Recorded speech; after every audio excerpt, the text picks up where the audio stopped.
Este podcast pertenece a la red Podcast SN.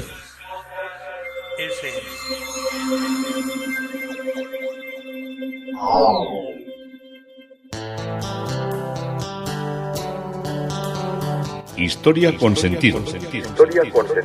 Un podcast realizado y presentado por Juan Carlos González.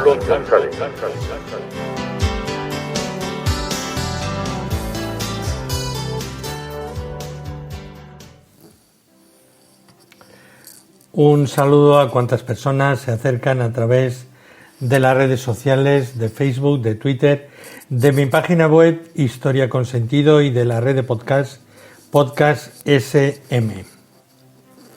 Un saludo, yo soy Juan Carlos González y un día encantado de poderos acercar un espacio de la historia que ya está siendo vuestra cada vez que me oís y que compartís estos buenos, o esto que intento sean buenos momentos escuchando y de alguna manera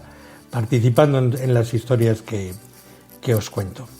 Hoy el tema propuesto es desde la Felicità barroca. Habíamos entrado hace unos cuantos podcasts en la iglesia de la Felicità, la habíamos visto cómo había nacido con las monjas benedictinas en aquella Florencia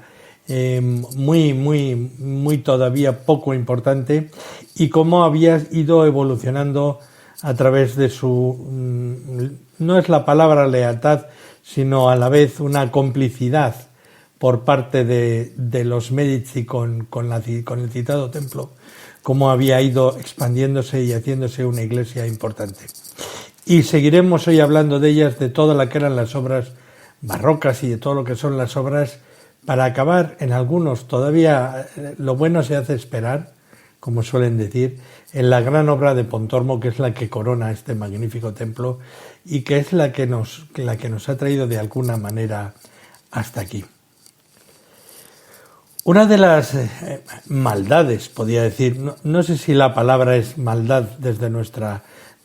inteligencia, pero que solíamos hacer de jóvenes, era pues hacer algo de extraperlo. Ya sabéis que lo de extraperlo era contrabando, y nosotros exactamente la palabra contrabando no hacíamos, sino cuando íbamos avanzando un poco en edad y podíamos ahorrar pues 500 pesetas, 1000 pesetas de las antiguas o 2000, que ahora pues estamos hablando siempre de cantidades de 10 euros por abajo, pero entonces era todo un fortín económico. Pues como estábamos relativamente no llega a 60 kilómetros de la frontera francesa, era irnos a Hendaya a comprarnos pantalones vaqueros.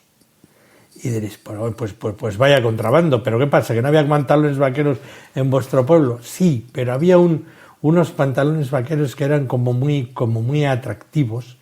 que eran la marca Levis Strauss etiqueta roja. En esencia era la marca Levis Strauss, porque la marca Levis Strauss no era una marca que estuviera en los pueblos provincianos, sino que probablemente se podría comprar en Madrid y no en todas las tiendas, porque era un tejido de la tradición de pantalones vaqueros americana que tenía una filial, que yo sepa, en Francia, por eso íbamos allí a comprarlos. Entonces hacíamos una especie de expedición de mendigos, porque, bueno, me lo voy a explicar, pues esto tiene un poquito de desarrollo. Los pantalones vaqueros que comprábamos eran marca Lois, como os estoy diciendo, y algunas marcas que no tenían marca porque las hacía con tela vaquera, las hacían ahí en algunos almacenes de estos que se dedicaban al maquilaje, o sea, a la copia y a la explotación de una manera, bueno, como se hace ahora en el país este que tiene el coronavirus o el virus 19, pues se llevaba una pieza y se maquillaba, o sea, se maquilaba, se copiaba hasta la infinitud con materiales bastante más casposos, por decirlo de alguna manera, y que hacían que ese producto estuviera más barato, pero siempre había alguno que era el que lo vendía, lo revendía, que era el que se llevaba el beneficio. Y claro, para nosotros la gran belleza, tanto si fuéramos chicos como chicas, pues era el tener un vaquero de estos de categoría. Pues se fijaba mucho, había que ir con camisa o con el jersey levantado para que te vieran que era una etiqueta roja. No valía una negra, ¿eh? El chic de los pantalones vaqueros era el Levis Strauss etiqueta roja. Entonces íbamos, lo primero que teníamos que hacer era buscar el pantalón vaquero más rancio, sanroso y agujereado.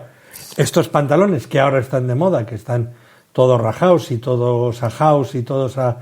trozos, entonces era el que nos poníamos porque ya lo teníamos que tirar. Y así, con el jersey atado a la cintura, pues pasábamos la frontera de ida. Y claro, la historia era cuando volvías a la vuelta, porque todo esto, ahora no hay fronteras. Entonces tú coges el coche, te vas a Hendaya, no compras un pantalón, sino que puedes comprar la tienda entera y traértela de vuelta, con tal de que hayas pagado la mercancía, les da igual. Pero entonces te paraban y te decían algo que, la famosa frase, sobre todo los policías que estaban por la parte de la frontera en Hendaya, dentro de lo que era de Hendaya, de la estación de tren del topo que se metía desde San Sebastián, se metía dentro de la frontera francesa, algo que declarar, era como una especie de mostrador largo que había pegado en la estación, que tenías que salir forzosamente por allí, pegado al murete de la estación, y entonces claro, todo el mundo decíamos que no, pero siempre llevabas una bolsa, abre la bolsa, a ver qué llevas ahí. Y entonces podías llevar un pantalón vaquero, dos te lo podían requisar. Si no les caías bien, y en aquella época todo el que tuviera un apellido de los 8 apellidos vascos interminable ya no les caía muy bien, porque vivíamos una situación muy compleja y complicada en aquella época, pues se te quedaba con el pantalón que se lo regalaría a su sobrino, a su sobrina o a quien le diera la gana. Porque entonces tú allí no se podían hacer preguntas. Lo mismo digo como llevaras 2 botellas de whisky o de Campari, que las botellas de Campari eran más baratas en el otro lado. Luego no sé para qué traíamos botellas de Campari, por eso luego no lo veía. Campari, creo recordar que era la marca Campari, que era un licor de alcachofas. Es una cosa que solo pueden tomar los franceses como castigo. Es una cosa insufrible para ver. Amargo. Reíros de un vermú que sea amargo. Eso sí que es amargo de verdad. No sé si es el Campari o es el Ricard, porque eran las dos cosas que se veía, que son así, color rojizo, que se veía tomar a los señores franceses, y señores franceses que también lo tomaban. O sea que puede ser Campari o puede ser Ricard. No me digáis ahora exactamente cuál era la marca. Entonces íbamos ahí, comprábamos 2 pantalones, uno tirábamos el viejo, claro, a un contenedor, que había contenedores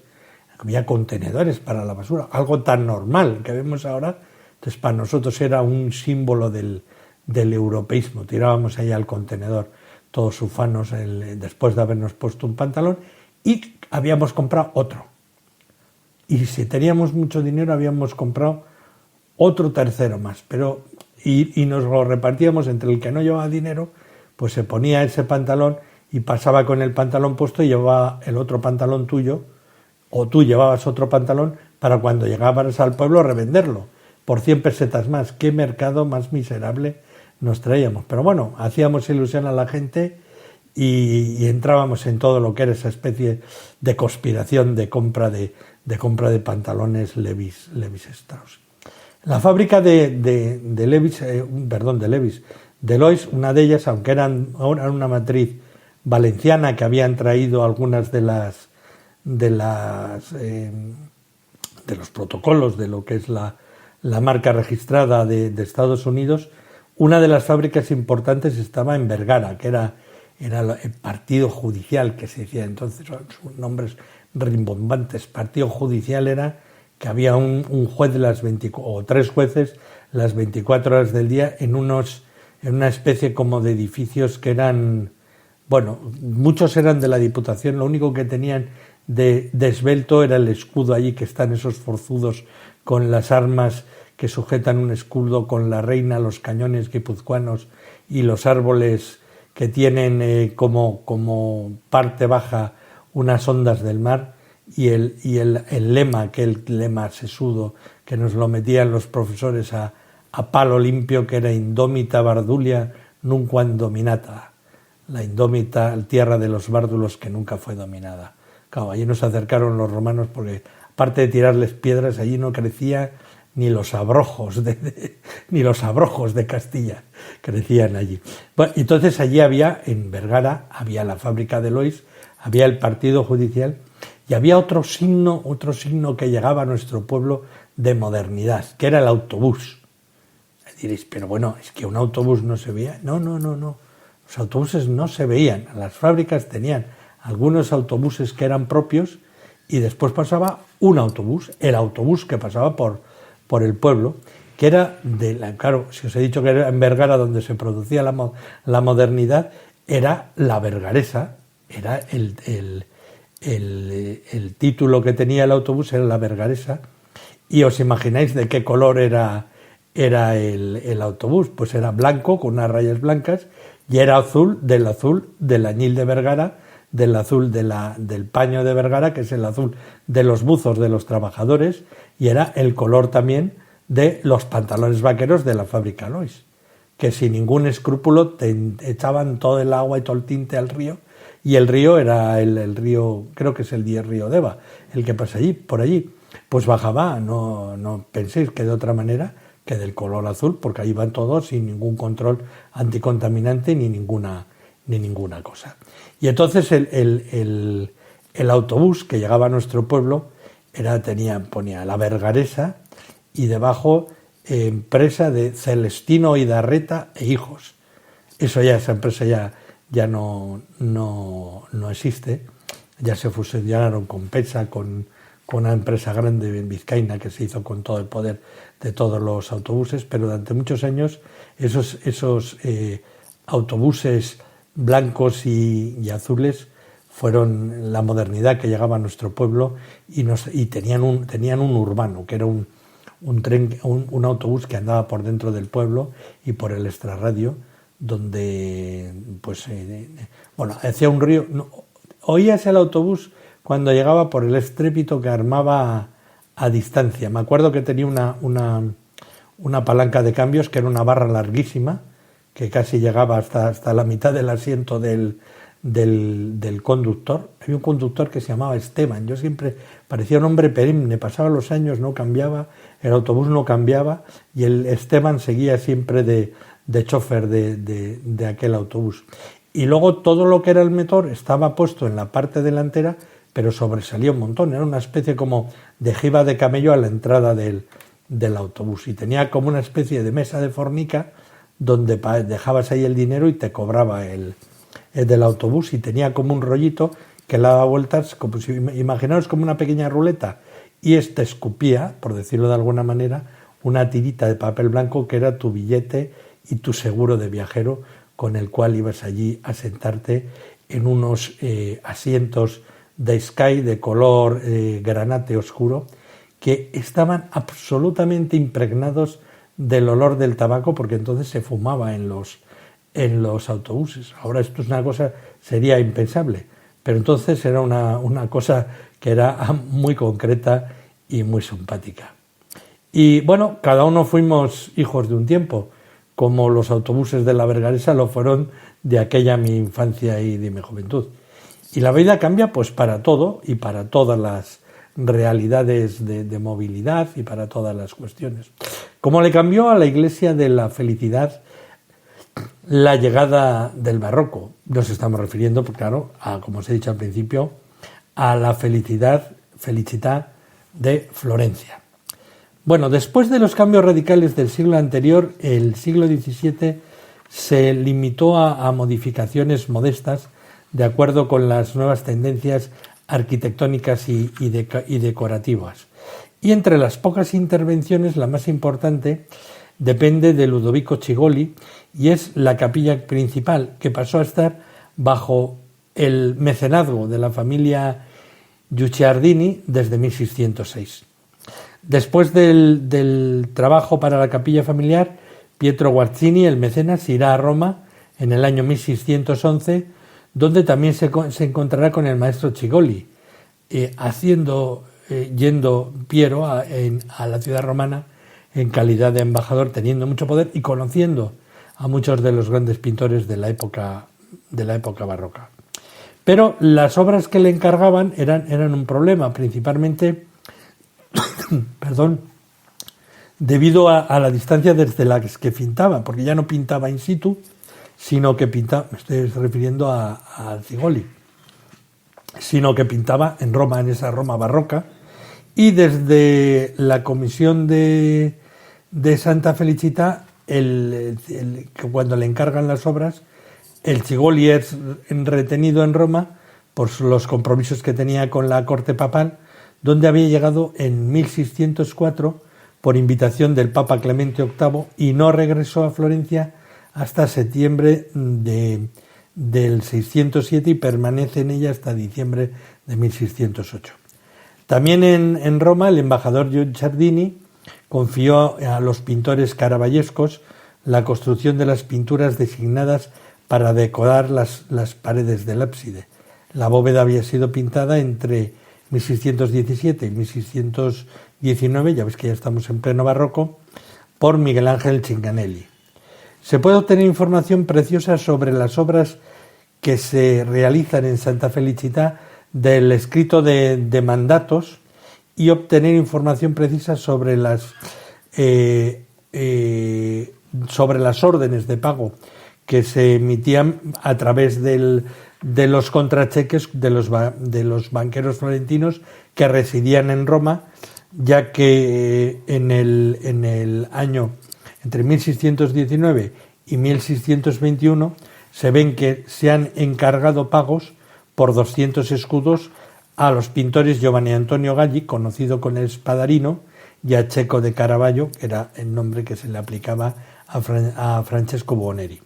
Y también hay otros pagos a Gerardo Di Norti, que es el flamenco Gerrit van Horston, y a Antonio Tempesta. Son pocos los trabajos mencionados que estén en su lugar hoy. Hay un cuadro que es de la Resurrección de Cristo,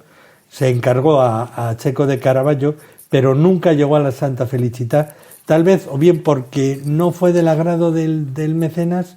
y en su lugar se colocó un lienzo idéntico, de idéntico tema, claro, no es igual porque no lo pintó él, que lo pinta Tempesta y que todavía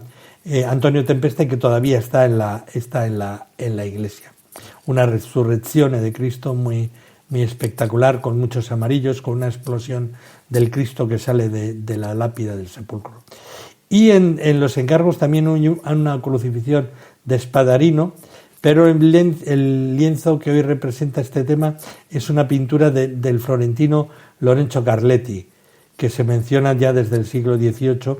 y la restauración no destacó una obra preexistente del pintor romano, pero existe la posibilidad de que Carletti interveniera en un lienzo altamente deteriorado, lo que terminó haciéndolo completamente irreconocible. Vamos, que pintó encima y se quedó tan pancho.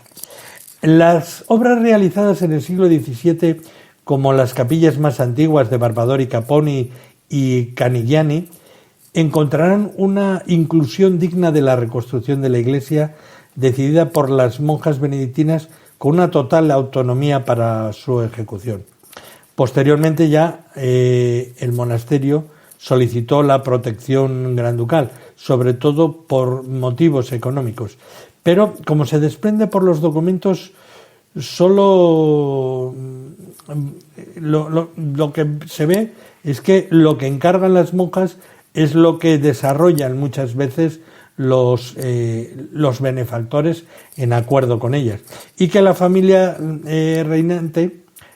pues los Medici y los Lorena, nunca se inmiscuían en las decisiones que tomaban. Si se hubiesen inmiscuido, siempre hubieran aparecido los encargos donde ellos hubieran estado metidos, o escudos, o los donantes orando, cosa que era todavía típica en la época barroca, o cuadros donde estuvieran ellos representados. La presencia granducal dentro de la iglesia, de todas maneras, está testificada por monumentos y lápidas debajo de los puestos del coro, con testimonios que que fueron iniciados en el año 1736 por Ferdinando Ruggeri y que nos dan indicación de lo que era el estilo barroco que se iba imponiendo. Después de la exigente reconstrucción del siglo XVIII, el prestigio y la importancia del monasterio benedictino comenzaron a disminuir, tanto por el reducido número de monjas como por los eventos políticos y religiosos que se sucedieron entre sí en Francia y en la Toscana, después del advenimiento de la dinastía de los Lorena. La historia del monasterio alcanza su epílogo en las supresiones eclesiásticas, primero en la que se denomina supresión de la época leopoldina de 1785 y luego en la que anexionó la Toscana a Francia, que es la napoleónica de 1808 a 1810, con el cierre definitivo de los conventos y la venta de bienes eclesiásticos.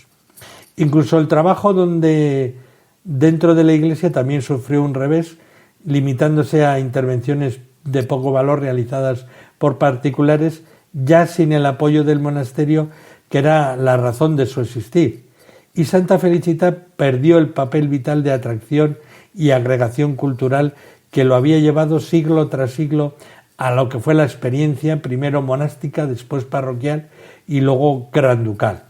Hoy una vez más una referencia religiosa y cultural en el área revela sus tesoros a los entusiastas, pero también a los visitantes que cruzan a la iglesia por la parte alta en dirección del Palacio Pitti, por el corredor Vasari, y que miran la inesperada vista que tienen de una magnífica nave y de un magnífico ábside de Santa Felicita. Durante la renovación, porque claro, indudablemente el barroco influyó, del siglo XVIII de Fernando Ruggeri, agregó el frontón roto con el escudo de armas de Guicciardini al arco central de la capilla principal diseñada por el Cigoli, y en el centro, en el altar mayor, que en 1840 reemplazó al del siglo XVII de Gerardo Silvani, testificado por los modestos altares de mármol y estucos erigidos en las capillas laterales, y que los límites de pocas intervenciones ya son los que nos meten en el siglo XIX. Un barroco que fue importante, pero no fue tan importante como había sido las épocas anteriores en su esplendor. Pero de todas maneras no podemos dejar de identificar que muchos de los elementos que vamos a apreciar en el interior del templo de la Felicita, los tenemos que identificar con el periodo barroco. ¿Cómo visitar Santa Felicita? Pues bueno, en el interior, volvamos un poco la vista atrás, incorpora dos capillas del siglo XV y del siglo XVI, y el coro barroco de la iglesia está dominado por la homogeneidad y mantiene la sobriedad y la arquitectura específica florentina de las primeras décadas del siglo XVIII. Entre 1736 y 1739, Ferdinando Ruggeri dibujó un proyecto marcado por elementos arquitectónicos que mostraban una evidente derivación del siglo XVI, en el que la capilla mayor más antigua, de Cigoli, estaba correcta y de alguna manera bien insertada. No solo eso, para armonizar mejor esta estructura en los nuevos diseños del siglo XVIII, el arquitecto modificó la parte terminal del frente y añadió esto que hemos dicho antes, el frontón roto con ese elegante emblema de Guicciardini en el centro, que se superpuso a la conclusión original arquitrabeada, es una palabra difícil, diseñada por Cigoli. Y las referencias cigolescas son la moldura de dientes de sierra, de cuadrados, no de sierra, perdón, que se extiende a lo largo de la cornisa, que sobresale debajo de las ventanas, un motivo muy utilizado por Ruggeri en el entablamento de la fachada de la iglesia de San Felipe Neri, y también el uso de las pilastras estriadas que marcan la sucesión de las capillas abiertas a los lados de la nave, y al tener esas hendiduras le da una sensación totalmente barroca. todavía de más altura a la construcción. Para encontrar ejemplos que tengan alguna analogía estructural con este interior, debemos referirnos a la arquitectura florentina de finales del XVI, como en San Giovannino de Gesuiti, hoy la iglesia de los Escolapios, de Bartolomeo Ammanati, y también se une a las lecciones de estilo propio de Ruggeri con las de la generación anterior, de arquitectos activos durante el siglo XVII en varias iglesias de la ciudad, como Gerardo Silvani con las iglesias de los santos Micheli y Gaetano, o Giulio Ceruti y Antonio Maria Freri con la iglesia de San Ferdinando de Castello. En el año 1589, como resultado del trabajo para el coreto, surgido, como dije, sobre las capillas de la fachada, Giovanni di Antonio Canigliani decidió renovar la capilla de la Asunción, que había estado bajo el patrocinio de la familia desde 1365. La intervención de Bernardino Pochetti, a quien se encomendó la intervención, era crear un añadido con el correspondiente a la capilla Barbadori Capone, que era la decorada después por Pontormo. Y tanto la estructura como la decoración de interiores en realidad tienen una gran analogía con la anterior creación de Brunelleschi. Bernardino Pochetti fue el que pinta el milagro de la nieve del Monte Esquilino, que, según la tradición, durante el pontificado del Papa Liberio, entre el año 352 y 366, la Virgen se apareció en un sueño al Papa y al patricio romano Giovanni, pidiéndoles que construyeran una iglesia dedicada a ella, e indicó con una nevada milagrosa en el verano el punto donde debería surgir el edificio, correspondiente a lo que es la actual iglesia de Santa María Maggiore. Esta es la fiesta que se celebra, creo que son, no sé, 7 u 8 o 9 de agosto, aquí con la advocación y con la devoción de Santa María de las Nieves. En el dibujo está Giovanni, está al fondo, mostrando el plan de la iglesia a Liberio, y el propio Pochetti pintó los 4 santos llamados Juan en las 4 rondas de las pechinas de la bóveda, en honor al nombre del cliente. El evangelista y el bautista, cuyo figura está inspirada en el San Mateo de la capilla Barbadori Caponi, Giovanni Gualberto, que es el fundador de la congregación benedictina de Vallombrosa, y otro mártir, Juan, no identificado. La obra es muy bonita, recuerda algo a lo que son los grandes pintores del influjo de Rafael, no prerrafaelitas, que son los pintores londinenses, esencialmente ingleses, sino al Rafael antiguo, al renacentista. Por lo tanto, es una de sus primeras obras al fresco importantes, y el pintor concibió la cúpula, donde probablemente estaba representada la Trinidad, y las 4 rondas con las efigies de los santos, como os he dicho, como la de Pontormo, y la bóveda fue demolida durante la renovación del coreto. La nueva cúpula fue pintada al fresco poco después por Tommaso Gherardini, mientras que la escena pintada por Pochetti con el milagro de la nieve del Esquilino todavía es visible en la pared de la fachada. Y la Asunción de la Virgen es un retablo de Andrea de Minga, que completó la capilla renovada en el año 1591. La obra fue atribuida durante mucho tiempo al Pochetti, pero la revisión de la documentación del libro de pagos ha otorgado la autoría definitiva a Andrea Mariotto Cini, conocido como Andrea del Minga, que terminó la obra en el año 1591.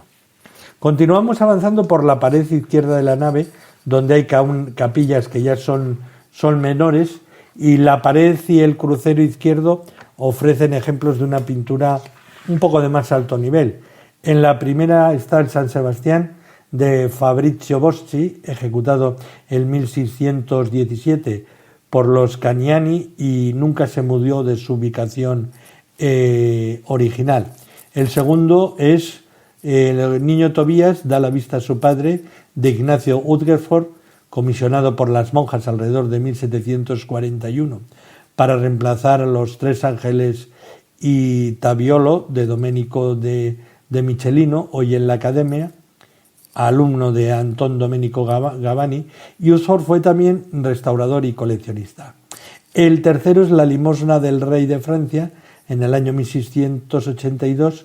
una de las pocas obras para uso público de Simone Pignoni, que fue un florentino pintor de los siglos XVII y XVIII, que es cuando el rey de Francia, Luis de Francia, compra la corona de espinas que da lugar a la Sainte-Chapelle, que le exigen para continuar las cruzadas, que tiene que pagar un alto precio para hacerse nuevamente con Jerusalén y para salvar al emperador, que estaba ya rodeado y sitiado, y da todo el dinero que tiene y deja en la bancarrota a Francia, pero tiene la corona de espinas y construye la Sacre Chapelle de París, que tantas veces visitan los turistas. Y luego hay capillas menores, y dentro aparecen del crucero placas dedicadas a personajes vinculados con la corte granducal, que dan testimonio de la relación privilegiada que los gobernantes tenían con la Iglesia desde finales del siglo XVI. Esta parte también es muy barroca. Hay en la capilla izquierda una pared dedicada a la Beata Berta, el monumento fúnebre del auditor Giacomo Conti, obra del siglo XVIII de Guglielmo Cirati, y a la derecha en la de la Virgen, monumentos de mármol policromado del conde Silvio Albergati, intendente de Cosimo III de Medici, y del conde Francesco de Itún, consejero de Estado del emperador José II a finales del siglo XVIII. Y en el altar de la capilla de la izquierda hay un crucifijo de madera de Andrea Ferrucci, hecho para Marco de Nero, probablemente alrededor del año 1520. Las dos capillas están coronadas con una balaustrada barroca, tardía, curvilínea, que incorpora a su estructura un balcón de coreto y las tuberías del órgano. Y hasta aquí hemos llegado, porque ya solo nos queda el transepto izquierdo, que tiene algunos importantes retablos, la sacristía y la gran capilla de Pontormo, que la iremos viendo en sucesivos podcasts. Hoy, desde la Felicità barroca, desde estos siglos de ínterin del paso de unas realidades artísticas a otras, pero siempre con una belleza inusitada que se asoma al visitante que decide recorrer esta bella iglesia florentina. Esto es Historia con Sentido. Yo soy Juan Carlos González y un día más encantado de haberos podido acercar una parte de la historia.